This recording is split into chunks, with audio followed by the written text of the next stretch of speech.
Durant 2018, le volet visite des chantiers a été dominé par la curiosité de quelques hôtes du président de la République et d'autres personnalités étrangères de bien vouloir inspecter les ouvrages en construction dans le périmètre urbain de Brazzaville et dans l'Hinterland.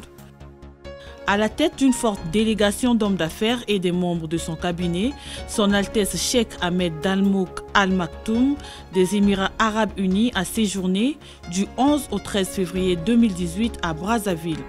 Au cours de ces séjours, la délégation émirati a eu plusieurs activités avec les autorités congolaises, au nombre desquelles la visite d'un échantillon d'ouvrages dans la capitale, notamment du Centre international de conférences de Kintélé, du centre commercial et des tours jumelles d'Mpila, dont le caractère commercial se dégage de par sa configuration architecturale. Le premier objet de la visite, c'est certainement de visiter le pays et de voir les opportunités que le pays a à offrir et aussi de signer un accord avec la République du Congo sur un projet d'approvisionnement d'électricité. Et si tout se passe bien, cela sera exécuté dans les prochains 8 mois.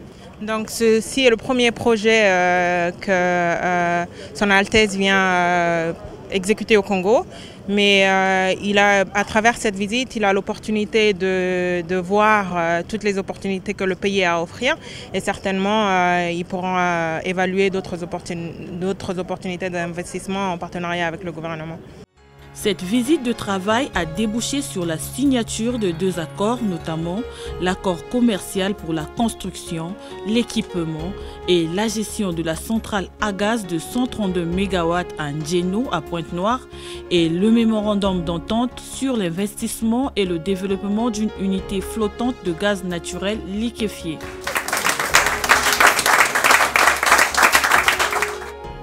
Toujours au chapitre de la visite de chantier lancée officiellement le 22 mai 2017 par le président de la République Denis Sassou Nguesso, les travaux de construction du siège du Parlement s'exécutent à pas de géant et respectent les délais contractuels.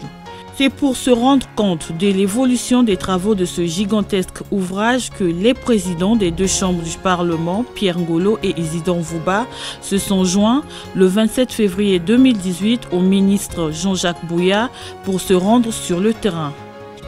Dans du gouvernement chinois au gouvernement frère du Congo, la construction du nouveau palais du Parlement est exécutée par l'entreprise chinoise Jiangsu Provincial Construction Ltd. Le projet de construction du Parlement congolais s'inscrit dans le cadre des accords de coopération économique entre les 2 États. Et malgré la conjoncture internationale, qui est une conjoncture difficile, conjoncture d'austérité économique et financière, les travaux ici évoluent sans subir les effets de la conjoncture.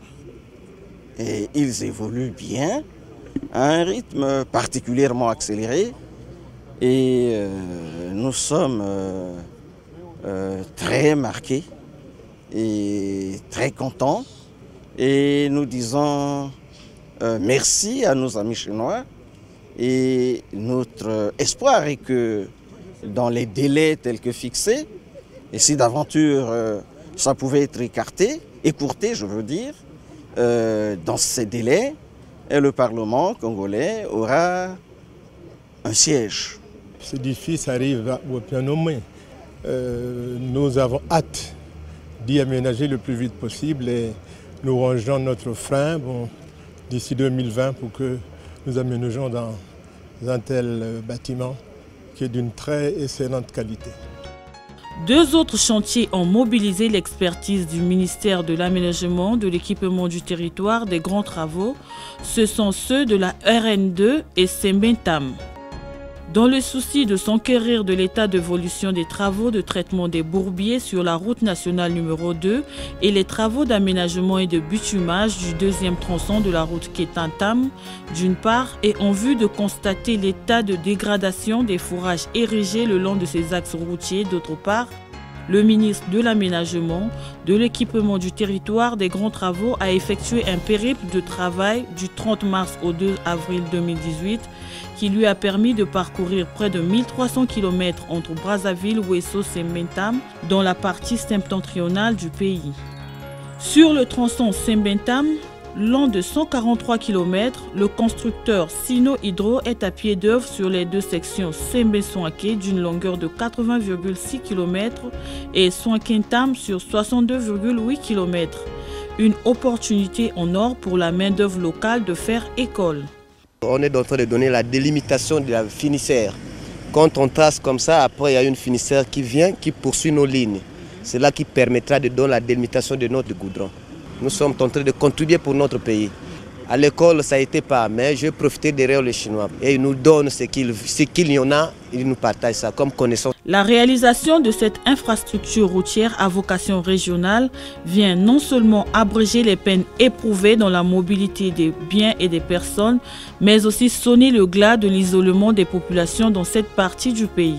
Le travail réalisé est un très bon travail, avec une approche véritablement nouvelle, puisque ce grand projet est suivi de manière directe par la CEAC, donc notre grande communauté, donc au sens le plus large, pas seulement la CEMAC, la CEAC, donc pour l'intégration physique des États. Nous ne pouvons pas aller vers une intégration économique si les États n'arrivent pas à avoir une intégration véritablement physique. Et là où nous sommes, c'est le poste de contrôle, vous voyez, avec un caractère multifonctionnel. Plusieurs activités se font ici. Les Camerounais, les Congolais travailleront main dans la main dans toutes ces activités, en train de gérer le trafic dans les deux sens. Parcourant les routes nationales numéro 2 et Kintantam, le ministre Jean-Jacques Bouya a saisi l'occasion d'inspecter les forages implantés sur ces axes routiers dans le cadre du programme Eau pour tous, cher au président de la République Denis Sassou Nguesso. Le long du trajet, le constat est plus que désolant. À titre d'exemple, sur le trajet Yé-Imvouba, sur 32 forages, 2 seulement sont fonctionnels. Cependant, entre Sembe et Soanké, sur 19 forages repérés, 10 sont opérationnels. Le satisfecit est total entre Gomboma et Makwa, où 100% de forages sont fonctionnels. C'est même de l'irresponsabilité. C'est fait pour donner de l'eau aux populations, en pleine ville, à côté des marchés. Donc les populations sont là. Et personne ne peut être responsable de ceci. On laisse un vandalisme comme ça se faire. Alors, les gens préfèrent repartir dans la brousse, là-bas, chercher ou faire des puits pour rechercher de l'eau, alors qu'ils ont tout ce qu'il faut ici, qu'ils ne peuvent pas préserver. S'il y a 4000 forages, donc il faut un policier par forage, donc il faut 4000 policiers. Est-ce que c'est normal? Une mission conjointe composée de la Commission nationale de réception des ouvrages finis, des agents de la coordination technique des grands travaux, de la mission de contrôle Aegis International, du constructeur de la route nationale Pointe-Noire Brazzaville China State Construction and Engineering Corporation, avec à sa tête le ministre de l'Aménagement, de l'équipement du territoire, des grands travaux Jean-Jacques Bouya, a entamé ce mardi 18 décembre une visite technique sur cette route lourde, prélude à la mise en concession de celle-ci. La première étape de cette visite technique a concerné le segment péage de Lifula au pont du Djoué dans le district de Mayama, département du Pôle. Les instructions du président étaient claires que cette route, il faut qu'elle soit mise en concession. Et on a eu un grand groupe, c'est un groupe d'entreprises important. Il s'agit d'une société chinoise, China State, et une société française, Aegis, c'est de la Caisse de dépôt et de consignation de France. Donc en fait, c'est des structures qui sont déjà liées à ces deux nations, puisque en filigrane, ce sont les États. Et nous pensons que fort de ce groupement important, cette route sera pérennisée. Puis ce sont des entreprises qui ont l'expérience de développement des concessions. Et à partir de là, il y a un cahier de charges. Un cahier de charges qu'ils doivent respecter pour pérenniser. Il y a des travaux légers qui se font sur une période. Il y a aussi des travaux lourds de réhabilitation, de renforcement de la chaussée. Parce qu'au fur et à mesure, le trafic augmente. Quand nous avons commencé ce chantier, le trafic était évalué entre 1000 et 3000 véhicules le jour. Ce que les experts, les techniciens ou les ingénieurs appellent le type T3. Mais au fur et à mesure que la chaussée se construisait, mais la route a été presque prise d'assaut. Donc on est passé très vite entre 3000 vers 6000 véhicules le jour. Donc on est obligé de faire évoluer la chaussée. Donc renforcer la chaussée pour passer au T4. Construite dans le cadre du partenariat stratégique entre la Chine et le Congo, conclu en 2006, cette route nationale, l'un des principaux maillons de la chaîne des transports, joue non seulement un grand rôle dans le transit de la sous-région, mais aussi favorise le dynamisme des échanges entre la côte atlantique et l'Hinterland.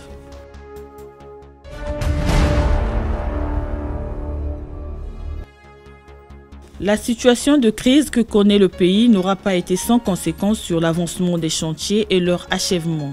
À la différence des années antérieures, la moisson des inaugurations n'a pas été des plus abondantes. L'événement de l'année aura été l'ouverture à la circulation, le vendredi 15 juin 2018, de la corniche sud de Brazzaville par le président Denis Sassou Nguesso en présence des corps constitués nationaux et diplomatiques. Lancé le 27 août 2015, le projet de construction de la corniche, tronçon Case de Gaulle Pont-du-Doué, projet qui remonte aux années 70, est aussi vieux que le premier tronçon Mamiwata Case de Gaulle. Cette cérémonie riche en importance a été marquée par 3 allocutions, à savoir le mot de bienvenue du maire de la ville de Brazzaville, Roger Christian Okemba, qui s'est dit très honoré de bénéficier de l'ouvrage qui améliore la desserte des quartiers de Bakongo et Makelekele. Roger Christian Okemba a émis 2 soucis en termes de sécurité et d'entretien de l'ouvrage pour sa pérennisation. Représentant le gouvernement français à cette cérémonie, Bertrand Cochery, ambassadeur de France au Congo, a fait savoir que la réalisation de la corniche sud de Brazzaville illustre une fois de plus les liens d'amitié entre les républiques françaises et congolaises. C'est pour moi un grand honneur et un immense plaisir de participer aujourd'hui en votre présence et sous votre présidence, Monsieur le Président de la République, à l'inauguration de la route de la Corniche reliant le rond-point de la Case de Gaulle au rond-point Fulbert-Youlou. Le sens de l'histoire est ainsi respecté. La route de la Corniche que nous inaugurons ce matin, Monsieur le Président, s'inscrit dans la lignée des métamorphoses que connaît Brazzaville depuis de nombreuses années sous votre inspiration. Nous sommes à vos côtés, les compagnons de cette métamorphose, pour l'épanouissement de cette capitale si chère au cœur des Français. Présentant la fiche technique du 2e tronçon de la Corniche, le ministre de l'Aménagement, de l'Équipement du Territoire, des Grands Travaux a insisté sur l'incivisme des populations et usagers de la route dont la sensibilité est perceptible sur le site.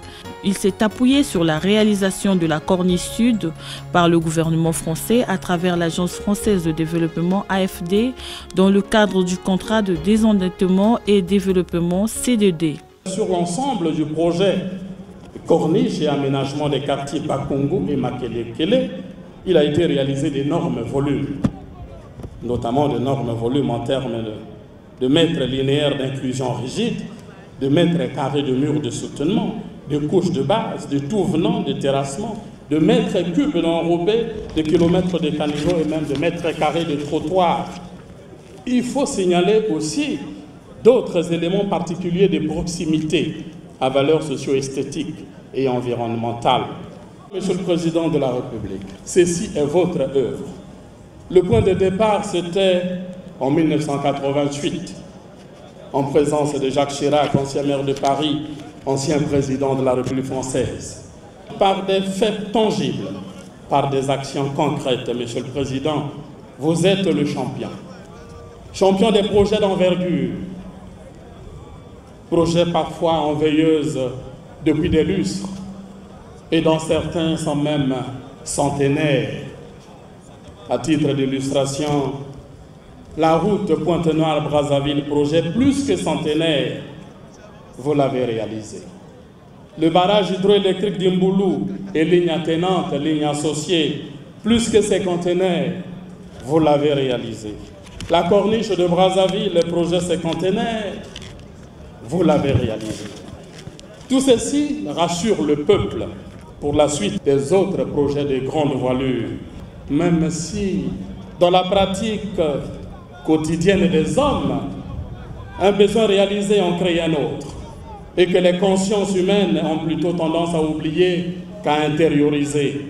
Mais c'est juste, Monsieur le Président, pour dire en toute conscience que d'hier à aujourd'hui et d'aujourd'hui à demain, le peuple constate que votre méthode, vos repères, ne sont point désagrégés.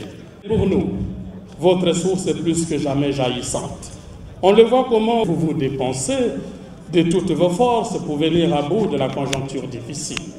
Et d'aucuns se demandent d'ailleurs d'où vous tirez vos forces pour réaliser dans le temps des œuvres qui traversent le temps. Mais le temps n'efface jamais les traces des grands hommes.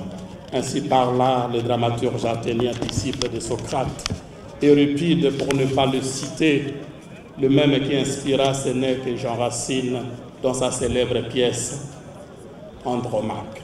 Les travaux de ce deuxième tronçon ont été réalisés par la société Radzel en 35 mois au lieu de 29 mois initialement prévus.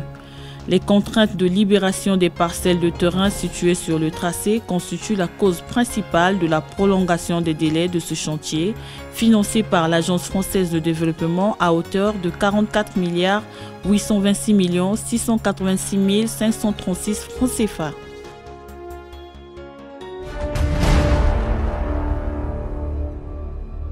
Malgré les difficultés financières que connaît le pays, cette année 2018 a quasiment été occupée par les activités consacrées à la levée des réserves issues de la réception provisoire du barrage hydroélectrique de Liwesso le 28 mai 2017 et les préparatifs de la réception définitive de cet ouvrage qui est intervenu en juin 2018.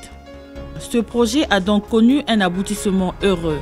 Cette dernière cérémonie a été aussi l'occasion de procéder au transfert de l'ouvrage au ministère de l'Énergie et de l'Hydraulique, qui en est le bénéficiaire final pour en assurer la gestion et la maintenance. Du côté du chemin de fer Congo-Océan, CFCO, il a été question de réhabiliter les ponts dynamités entre Kinkembo et Lulombo lors des tristes événements qu'a connus le département du Poul entre 2016 et 2017. Les 3 ponts ont été réceptionnés par la Commission nationale de réception des ouvrages finis le 24 novembre 2018 en présence du directeur général du CFCO, Jean-Claude Tchibassa Lubongo, qui s'est dit satisfait du travail abattu. C'est la résultante et le couronnement des efforts aussi bien du gouvernement de la République sous l'autorité de son Excellence le Président chef de l'État, M. Denis Sassou Nguesso. Et c'est en même temps pour les cheminots un moment de soulagement parce que 2 années, c'est pas rien. Nous avons été privés de toute possibilité de circulation parce que les ouvrages de franchissement étaient détruits. Et grâce donc aux efforts de la République, ces ouvrages ont été réparés. Et aujourd'hui, nous venons d'assister au passage du premier train lourd. C'est donc un test concluant qui consacre les efforts qui ont été réalisés et le succès, nous le partageons tous. Nous rendons hommage à la nation, à son chef, à son gouvernement. Et les cheminots, par ma voix, disent merci parce qu'à travers cela, nous avons des raisons, n'est-ce pas, d'espérer et de redonner à notre outil de production son potentiel économique attendu. Le projet Couverture nationale en télécommunications a procédé à la réception provisoire du système DWDM sur le backbone sud Pointe-Noire-Brazzaville.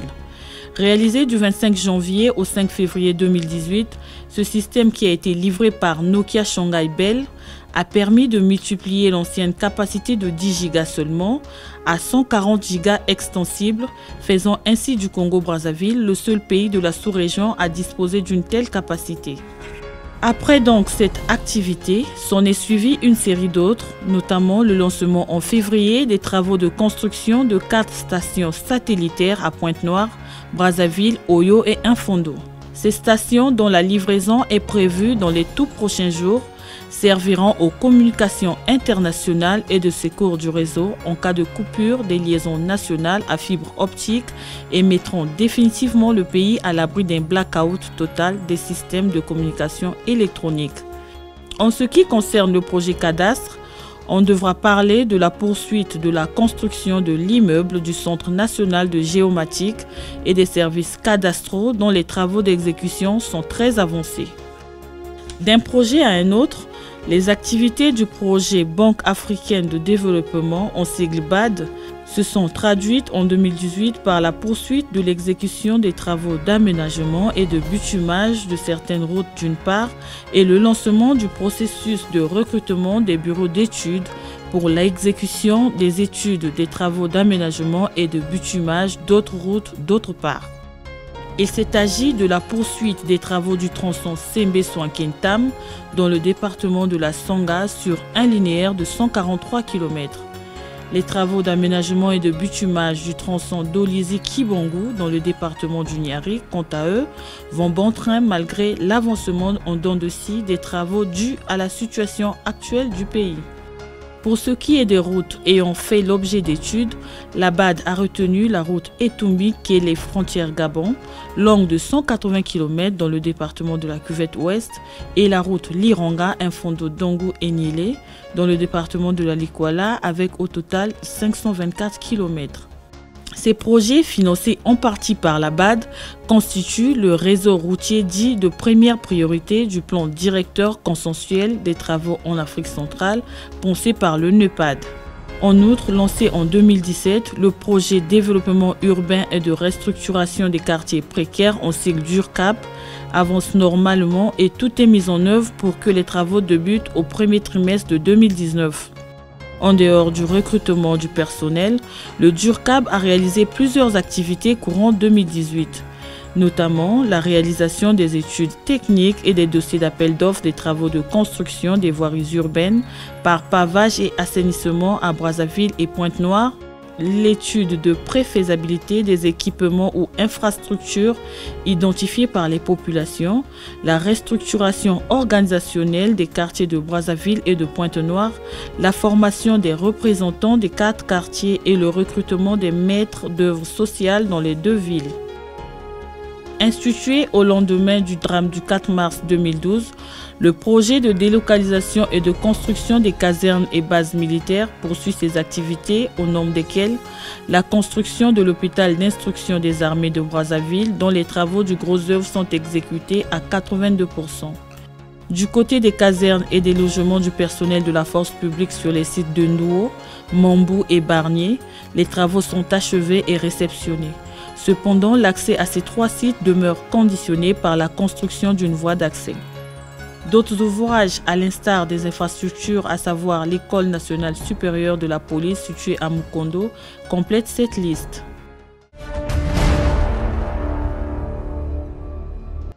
Entendu que la quête de l'efficacité est la règle d'or dans l'accomplissement des missions assignées, le ministère de l'Aménagement, de l'Équipement du Territoire, des Grands Travaux intègre celle des directions générales qui ont développé plusieurs activités courant 2018.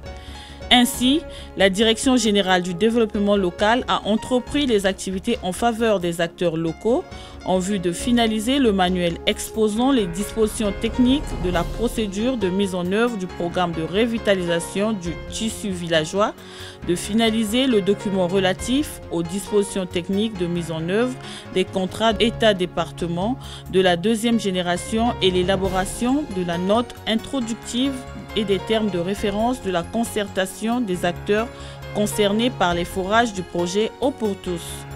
Cette direction a également organisé une consultation générale des collectivités locales concernées par la mise en œuvre des CED et le suivi du chantier des travaux de construction de l'équipement du premier bâtiment du CEG du village Tongo dans le district de Zanaga dans le cadre du programme de revitalisation du tissu villageois.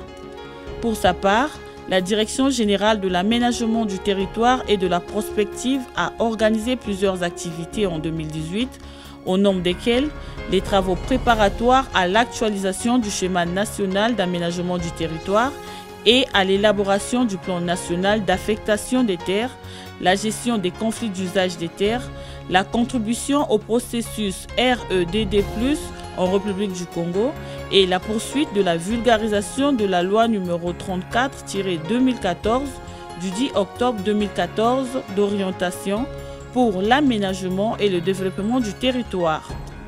De même, la session inaugurale de la mise en place de la commission départementale de l'aménagement du territoire a eu lieu le 26 octobre 2018 à Brazzaville. Disposant d'un secrétariat technique de 8 membres, La session inaugurale de la mise en place de la commission départementale de Brazzaville visait à s'approprier un cadre légal de concertation, de participation de tous les acteurs du département au service du développement.